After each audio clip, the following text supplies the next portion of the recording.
জাপানে বাঙালির প্রাণের উৎসবে রং ছড়ালো ২৩তম টোকিও বৈশাখী মেলা।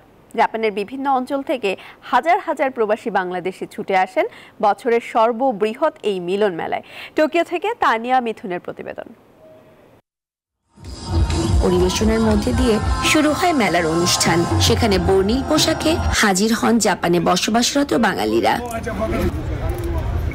মেলার প্রধান অতিথি ছিলেন বাংলাদেশের রাষ্ট্রদূত শাহাবুদ্দিন আহমেদ। এই প্রথমবার টোকিও বৈশাখী মেলায় প্রবাসীদের সেবাদানের জন্য বাংলাদেশ দূতাবাস থেকে স্টল দেয়া হয়। মেলা পরিচালনা কমিটির প্রধান সমন্বয়ক ছিলেন ডক্টর শেখ আলিমুজ্জামান। প্রতিবারের মতোই আমরা বছরে একটা বৈশাখী মেলা উদযাপন করি। আজকে প্রতিবারের মতোই আজকে দেখেন মাঠের মধ্যে লোক ভর্তি। গত এক সপ্তাহ আগে থেকে আমাদের মেলা শুরু হয়ে গেছে। আমাদের মনের ভিতরে আমরা প্রতি বছরই এই অনুষ্ঠানটি করে থাকি। এই অনুষ্ঠানটি আমরা করি আমাদের যে জাতীয় ঐতিহ্য আছে, আমাদের যে সংস্কৃতি আছে, সেটিকে আপামর জাপানিদের কাছে তুলে দেওয়ার জন্য আমরা এই মেলাটা করি থাকি। মেলার প্রধান আকর্ষণ ছিল সাংস্কৃতিক অনুষ্ঠানের পর্বটি। বিকাশে কম খরচে ক্যাশ আউটের লিমিট বেড়ে ৫০,০০০, প্রিয় এজেন্টও ২টা।